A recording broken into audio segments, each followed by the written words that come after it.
Shalom saudaraku, selamat sore.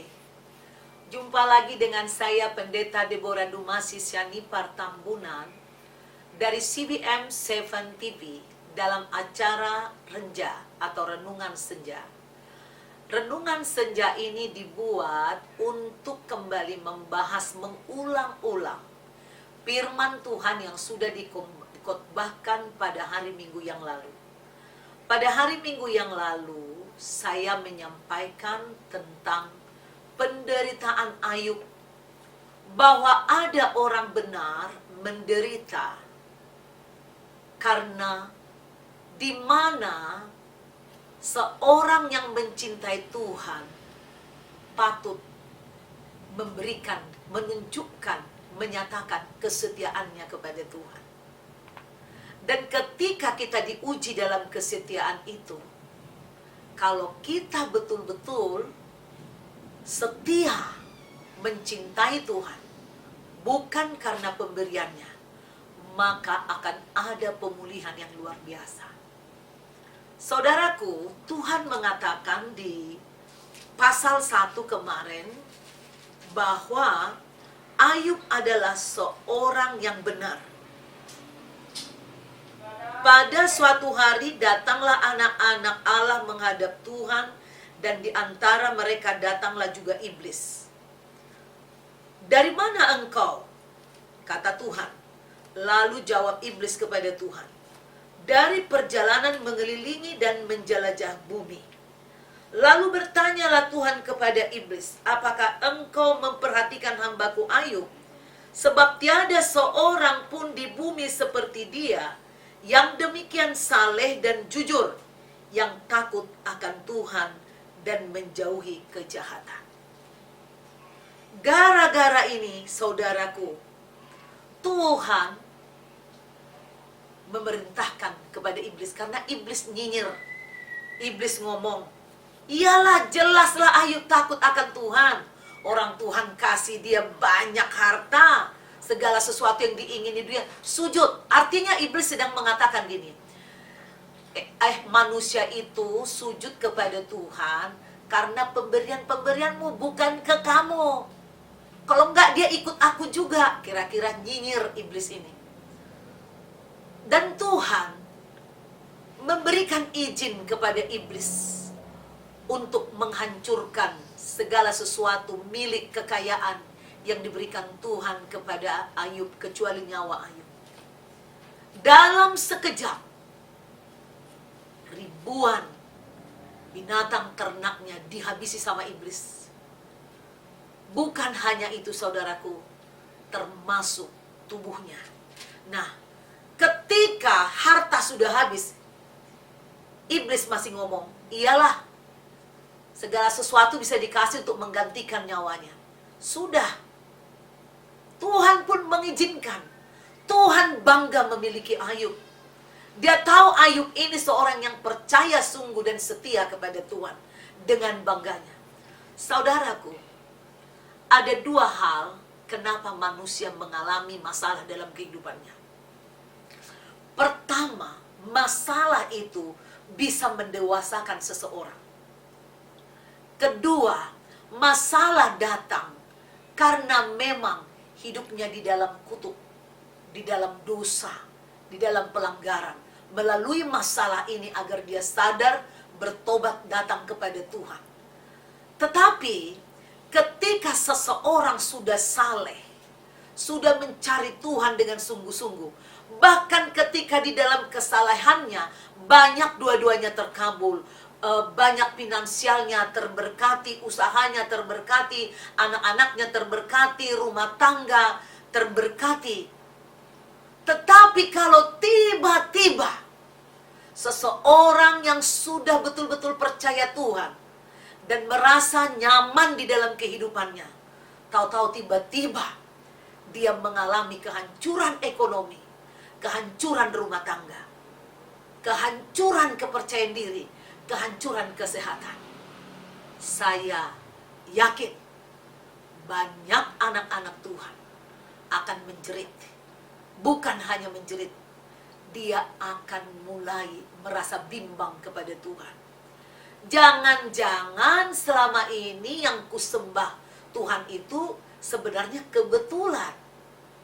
Atau dia berpikir gini, sebenarnya aku bekerja keras maka aku diberkati. Banyak orang berpikir seperti itu.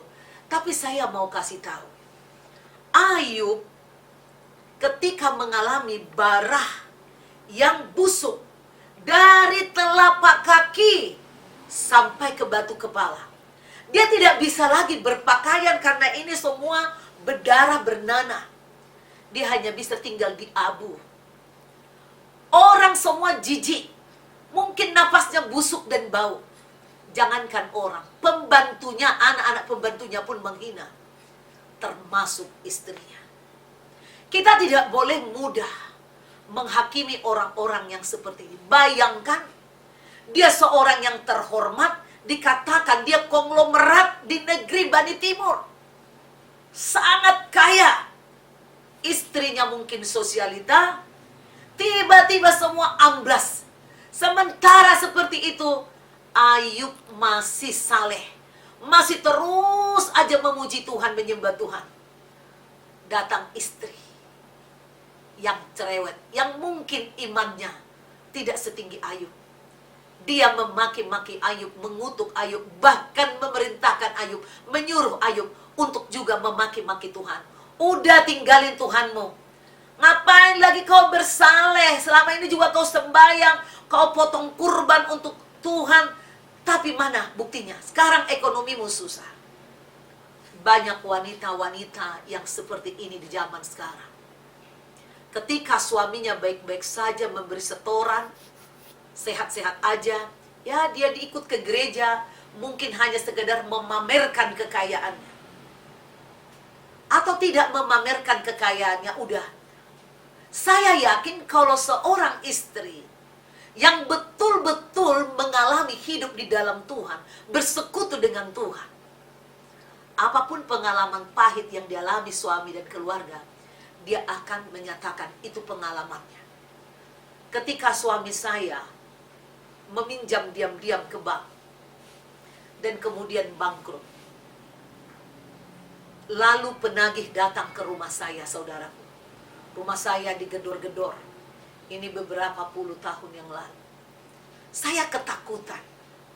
Tapi saya berlutut di kamar. Saya dikasih tahu Tuhan, utang suamimu adalah utangmu, jangan kau lari. Lalu saya buka pintu, saya persilahkan masuk para penagih utang ini. Saudaraku, saya katakan, sebelum mereka mengamuk lebih dalam, saya katakan, Pak, utang suamiku adalah utangku. Jadi Bapak nggak usah khawatir.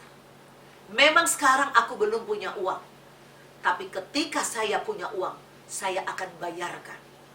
Lalu saya bersaksi tentang Tuhan. Dan kemudian penagih ini malah minta saya doakan, dan dia mengatakan, Ibu, saya percaya bahwa Ibu akan membayar hutang Bapak. Saya katakan, pasti. Doakanlah saya ada rezeki. Dan Bapak ini mengalami suatu perubahan iman, peningkatan iman ketika berjumpa dengan saya. Saya tadinya yang mau berusaha bersembunyi dan ketakutan. Tetapi ketika saya hadapi, Roh Tuhan bekerja di dalam saya. Dan akhirnya puji Tuhan, dalam waktu yang tidak terlalu lama, mujizat Tuhan terjadi, utang-utang kami bisa kami bayarkan. Banyak istri-istri mengaku sayang sama suaminya ketika duit suaminya banyak. Banyak suami-suami yang sayang sama istrinya ketika istrinya masih cantik, muda. Tetapi begitu sudah mulai berkerut, menggembung, tua, mulai pikirannya berkelana ke wanita lain. Tidak ada kesetiaan. Saudaraku, firman tentang Ayub ini mengajar kita supaya sungguh-sungguh setia kepada Tuhan, setia kepada pasangan kita dalam susah maupun senang. Memang karena banyaknya hunjaman, aniaya secara rohani kepada Ayub, Ayub sempat ikut bersalah di dalam perkataannya, dia mengutuki hari kelahirannya, tetapi dia bersikukuh bahwa dia tidak berbuat salah dalam kehidupannya. Lalu kemudian Tuhan menegur Ayub, dan Ayub dalam kesalehannya dia didengar doanya. Saudaraku, jangan kita tiru istri Ayub. Inilah yang disebut dengan bahasa kita sekarang, ada uang abang disayang, gak ada uang abang ditendang. Begitu suami. Kita tahu banyak yang datang para wanita kepada saya mengadukan tentang suaminya, karena saya seorang konselor. Suami saya kalau sakit manja luar biasa, Bu. Pilek aja, aduh, memang rata-rata pria seperti itu. Justru ketika suami kita sedang mengalami kemunduran kesehatan, kemunduran dalam segala hal, mungkin suami kita melakukan kesalahan yang fatal, yang bikin malu keluarga. Saya beritahu sebagai hamba Tuhan, firman Tuhan ini mengajar, jangan engkau tinggalkan suamimu. Dampingi suamimu, doakan suamimu, bawa dia kepada Tuhan. Begitu ada suami berselingkuh, berzina, banyak sekali orang datang, atau pasangan lah, suami atau istri yang berselingkuh, langsung membawa ayat-ayat di perjanjian lama. Kalau dia berselingkuh, boleh patut diceraikan. Entar dulu saudaraku. Saudara harus bergumul, saudara harus berdoa, saudara bawa ke dalam Tuhan. Mulai perbaiki rohanimu. Mungkin keadaan ini terjadi, masalah ini terjadi adalah karena masalah rohanimu. Supaya lewat masalah itu engkau juga merendahkan hati. Supaya lewat masalah ini engkau dengan sungguh-sungguh mencari Tuhan. Dan saya yakin, jika kau mencari Tuhan, maka Tuhan akan memberikan mujizat pertolongan. Dipulihkannya semua keadaanmu seperti Ayub. Baik ekonomimu, baik rumah tanggamu, baik anak-anakmu. Tidak ada yang mustahil bagi Tuhan. Percayalah, Yesus Kristus yang sudah datang dari surga, dia berani mati, memberikan nyawanya dengan rela agar kita dipulihkan dalam segala sesuatu, termasuk untuk kehidupan kekal, agar kita tidak hidup tersiksa selamanya di bumi ini, supaya kita bisa bersama dengan dia di kerajaan yang kekal di surga. Oleh karena itu saudaraku, sabarlah dalam penderitaan seperti Ayub. Cari Tuhan lebih sungguh, pasti ada jawaban. Saya berani garansi, firman Tuhan ini menyatakan Ayub kemudian dipulihkan. Saudaraku, jangan putus asa ketika engkau diperingatkan oleh Tuhan. Jangan mendendam, jangan benci suamimu, jangan benci anak-anakmu, jangan benci mertuamu. Ampuni mereka, doakan mereka, fokus hatimu kepada Tuhan. Tuhan pasti menunjukkan ada beberapa hal di dalam hatimu yang harus kau tobatkan, yang harus kau tinggalkan. Dan ketika kau tinggalkan semua kedagingan-kedaginganmu, dendammu, sakit hatimu, kemarahan-kemarahanmu, semua keburukanmu, menyatu dengan Tuhan, engkau berdoa, doa-doamu pasti dikabulkan.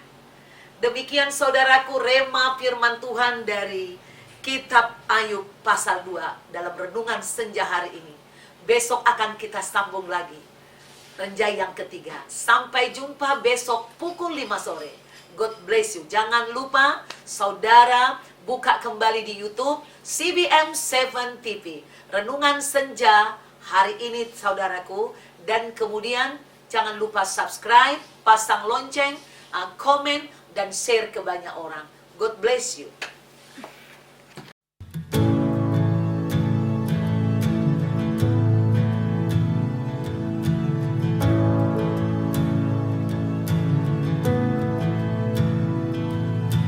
Grace that flows like a